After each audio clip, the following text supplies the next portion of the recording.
Hi Trigoners, these are notes, everything radians. We're going to talk about radian measure. Go ahead and pause the video and read your 6 objectives for this lesson. Okay, welcome back. So first a little history. The idea of dividing a circle into 360 equal pieces dates back to the 60-based counting system of the Sumerians. The appeal was that 60 is evenly divisible by so many numbers. So again, if you're ever curious why we use 360 for how many degrees in one revolution of a circle, right? That's why. So, but today we're going to talk about radians. So definition of a radian: a central angle has a measure of 1 radian if it intercepts an arc with the same length as the radius. So radians make it possible to relate a linear measure and an angular measure because a radian is related to the radius of a circle. Okay, so here's a little applet that might help. So I'm going to start by making the the radius of the circle 1 unit. And notice as I have that radius, I'm rotating the radius around the circle, so we have a point on the circumference of the circle. Notice that we have, this is color coded, so if you have a 1 radius central angle, so this is 1 radian and this is 1 radius. So we've taken that radius and we've wrapped it around the circumference of the circle. So let's go ahead and make this angle. Let's see, so here is approximately 2 radians, and notice I'm going to go ahead and erase so you can see it's color coded, which is great. So we have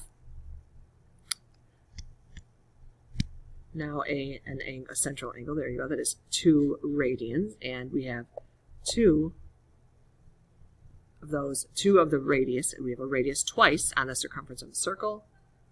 So we have, there's 3 radians. There are 3 radians. That's 3 radius. So notice halfway around the circle, which is 180 degrees, that would be 3.14, which is pi radians. All right, so if we keep going, we've got, there's an angle that is 4 radians. How to get it right on there? 5 radians. And all the way around the circle. So notice this is 6 radians. But then we have 6.28 if you go all the way around the circle, which is 2 pi. You could change the radius of the circle, and notice that doesn't matter if the radius of the circle changes. Now it's 2 units, but notice we still have, that's 1 radian, because the angle, there we go, we are just taking the radius of the circle and wrapping it around the circumference of the circle. There we go. So if you go all the way around the circle, now the radius is 2. Notice it is still 6.28 radians. If I back it up, it might be a little easier to see. I love the color coding because I think that makes it a lot, there we go, easier to understand. There we go. So notice that all the way around the circle is 360 degrees, or 2 pi radians, and notice it is 6.28 radians, which is 2 pi radians. So I think that was really helpful. So if we wanted to sketch an angle in standard position, and that is 4 radians, so we know that halfway around the circle is 3.14 radians, so 4 radians is approximately here. And if you wanted to do like a color coding like we did before, there we go. So I took the radius of the circle and I wrapped it around the perimeter of the circle, the circumference of the circle, and we had 4 of those radius, the radius bent right around that circumference of the circle, right? 4 radians. Okay, so let's think about this. If I said to you, I would like you to find the length of an arc intercepted by central angle of 1/2 radian and a circle of radius 5 inches. What would that be? Go ahead and pause the video and think about that. So a central angle of 180 radian intercepts an arc length of 1 radius, which is 5 inches. Therefore, a central angle of 1/2 radian intercepts an arc length of 1/2 radius, which is 2.5 inches.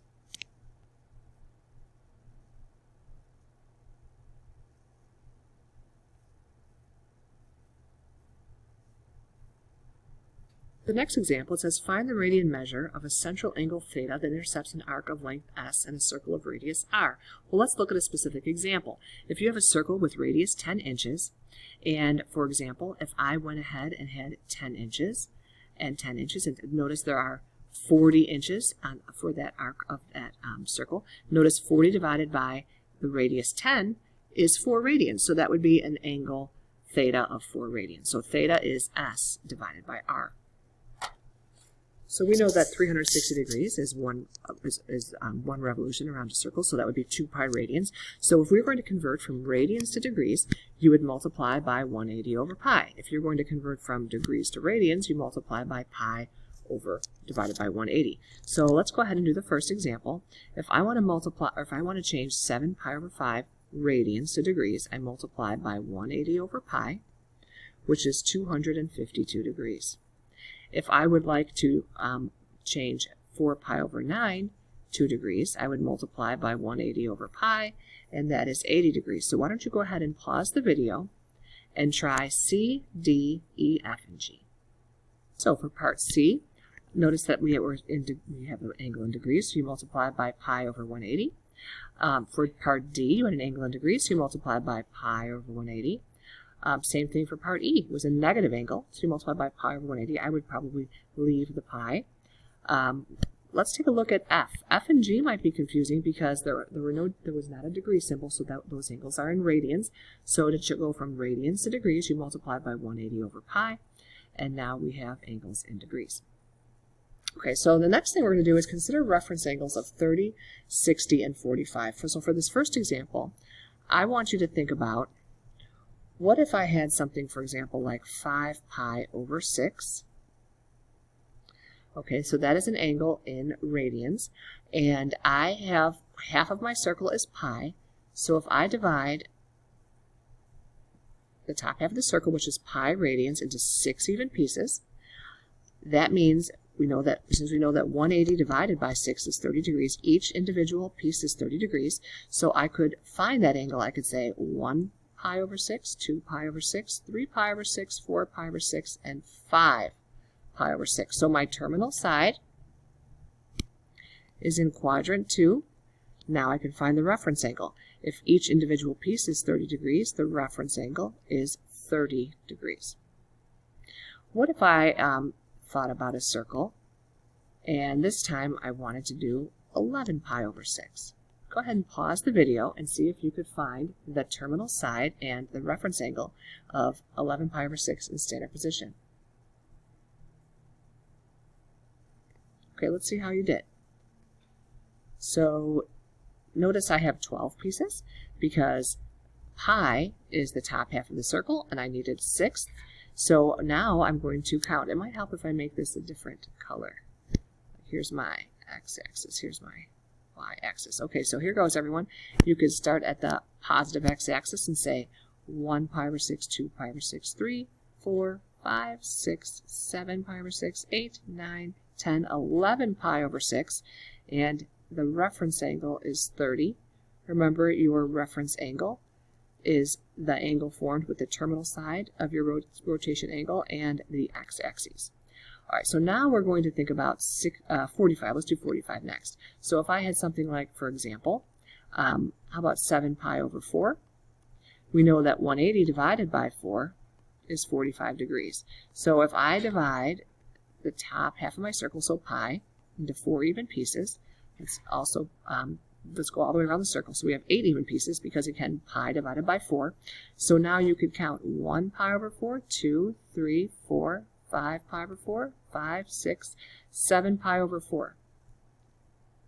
So each piece is 45 degrees. My reference angle is the terminal side of the angle, the angle that is formed with the terminal side of the angle and the x-axis. So 45 degrees. There's my reference angle. Why don't you go ahead and pause the video, and why don't you try a negative angle? How about negative 5 pi over 4? Give it a try. So again, we're not changing these radians to degrees, even though we know how. But if it's a special triangle, later on with the unit circle, right, it would be quicker if we don't change it to degrees. So we're going to go ahead and do 30s, 60s, 45s, and their multiples. We are going to count them out and not change to degrees. Go ahead and pause the video and give it a try. So I divided pi into 4 even pieces. Let's see, I'll change my color. That might make it easier for your eyes. There you go. So we're going to go in the negative direction. 1 pi over 4, 2 pi over 4, 3 pi over 4, 4 pi over 4, 5 pi over 4, and I know my reference angle is 45.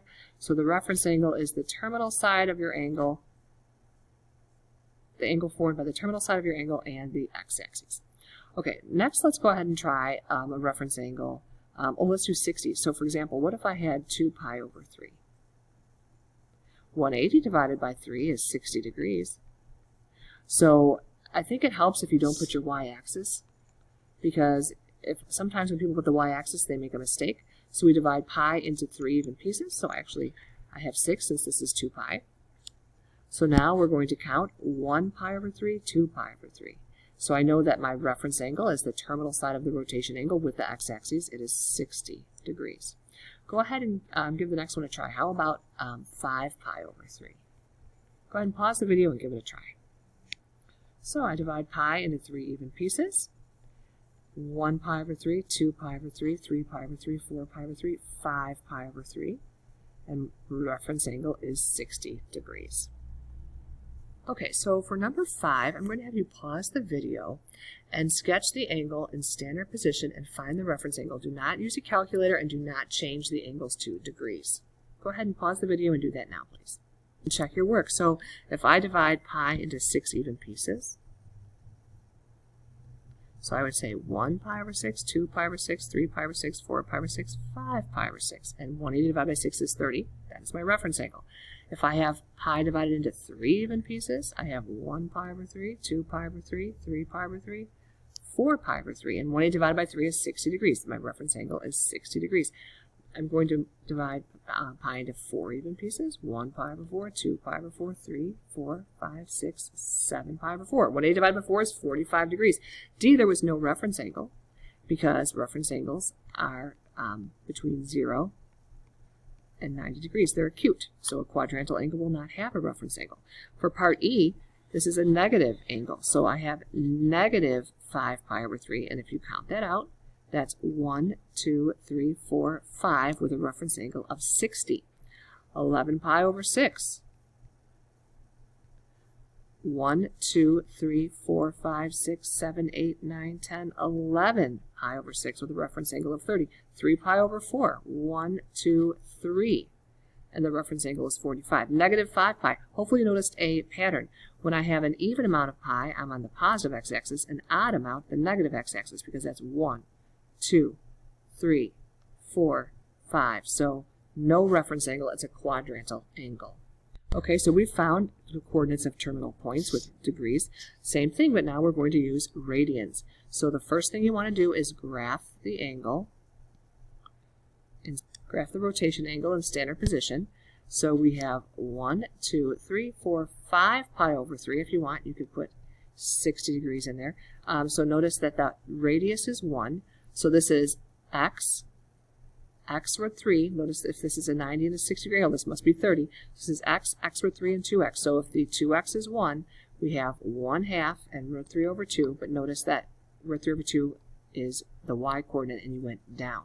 So this point, my terminal point, is 1/2 comma negative root 3 over 2. Go ahead and pause the video and try B. B is not a unit circle. The hypotenuse is not 1. The radius of that rotation angle is 5. So if we have a 30-degree reference angle, because 7 pi over 6, the reference angle is 30 degrees, the 2x side is 5/2. So the x is negative 5/2, and the x root 3 is negative 5/2 root 3. So my terminal point is negative 5 root 3 over 2, comma negative 5/2.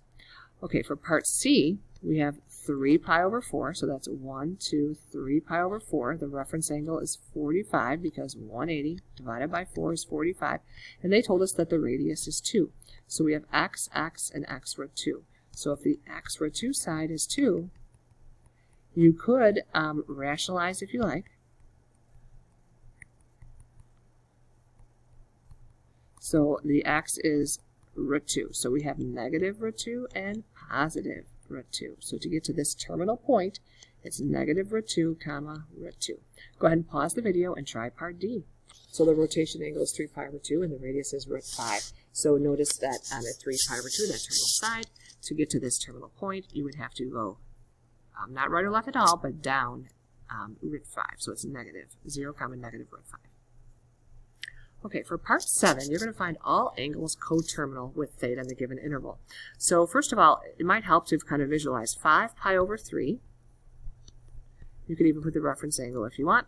So I want angles that have the same initial and terminal side as 5 pi over 3. Now it also might help to think about where you're looking for these angles. So if I want, notice I have thirds. So if you multiply by 3 over 3, that's negative 12 pi over 3 is also the same as negative 4 pi. And 12 pi over 3 is the same thing as positive 4 pi. So here goes. We're going to add 2 pi. So you're going to go all the way around the circle. 2 pi is the same thing as 6 pi over 3. So I could say, what is 5 pi over 3 plus 2 pi, which is plus 6 pi over 3? Notice 11 pi over 3 is still in my interval, but we're looking for theta. What if I say, okay, what is 5 pi over 3 minus 6 pi over 3? Negative pi over 3 is in my interval. So let's take that negative pi over 3 and subtract 2 pi again, because again 2 pi is 6 pi over 3, and notice we have negative 7 pi over 3, which is still in my interval. Now I'm not going to go again, because if I do negative 7 pi over 3, I'll just show you. Negative 7 pi over 3 minus 6 pi over 3 is negative 13 pi over 3, which is not in the given interval. Go ahead and pause the video and try part B. On coterminal angles, you're going to add 2 pi and subtract 2 pi. So I took 5 pi and I added 2 pi, which is 8 pi over 4. But when you do 5 pi over 4 minus 8 pi over 4, negative 3 pi over 4 is not in the given interval. So we do not include that one. All right, let's try C and D. So the first thing you might want to do is think about 5 pi over 6. So where am I looking? If I multiply negative 3 pi over 2 by 3 over 3, that's negative 9 pi over 6. And 21 pi over 6. So go ahead and pause the video and find the coterminal angles to 5 pi over 6 in that interval. We're going to add 2 pi and subtract 2 pi, and 2 pi is the same thing as 12 pi over 6. So if I take my angle, 5 pi over 6, and add 12 pi over 6, I get 17 pi over 6. I'm not going to add 12 pi over 6 again, because notice I'm looking in this interval, and that would be too large. Negative 7 pi over 6 is my result when I do 5 pi over 6 minus 2 pi, or minus 12 pi over 6. And I'm not going to subtract 12 pi over 6 again, would not be in that interval. Lastly, where am I looking for theta for part D? I'm looking between negative 4 pi over 2 and positive 4 pi over 2. That's the same thing as negative 2 pi to 2 pi. So I add 4 pi over 2, that's 2 pi, to negative pi over 2.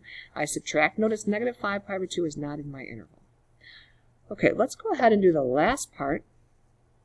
So you're going to evaluate each trig expression. So we are going to do the unit circle, but this time we will be using radians. So you need to draw a labeled triangle for each angle.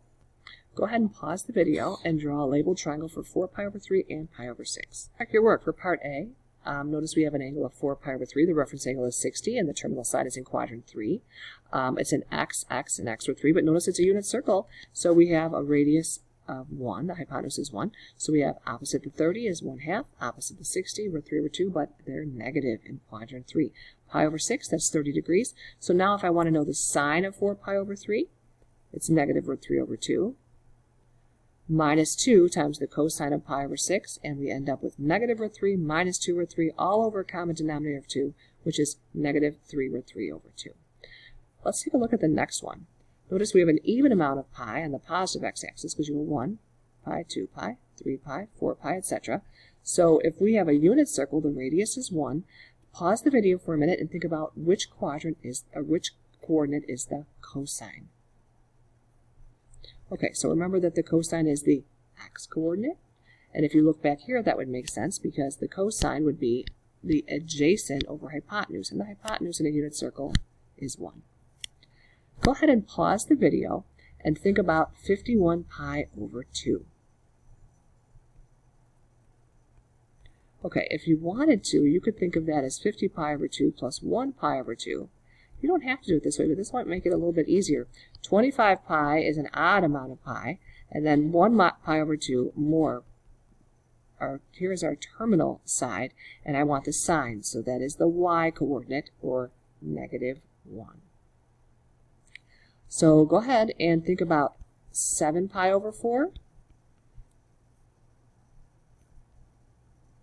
And you're looking for the cosecant. Okay, so do you see how the sine is negative root 2 over 2? So the cosecant is negative 2 divided by root 2. And then we have a 5 pi radian angle. And the secant is 1 over the cosine, so that would be negative 1. If you want, you could leave it like that, I guess, or you could just get a common denominator. So 2 minus root 2 over root 2 also works, or leave it like this, that's fine. Okay, this notation means you're going to find the tangent of 2 pi over 3 and square it. So go ahead and pause the video and think about how would you label the sides of your triangle. Okay, so do you see how opposite the 60 is root 3 over 2 and opposite the 30 is negative 1/2? So the tangent is opposite over adjacent. The 2's cancel out. That's negative root 3, but for some reason we're supposed to square it. So that is a positive 3. Lastly, 5 pi over 4. Is that where 5 pi over 4 would be? Go ahead and pause the video and think about that. Pi over 4 has its terminal side in quadrant 3, not quadrant 4. So we have a reference angle of 45 degrees. It's an x, and x root 2. So if the hypotenuse is 1, opposite the 45 degree angle would be root 2 over 2. So cotangent is cosine over sine, which is 1, and for some reason they want us to multiply that by negative 2. Negative 2 times 1 is negative 2. Great job, everyone.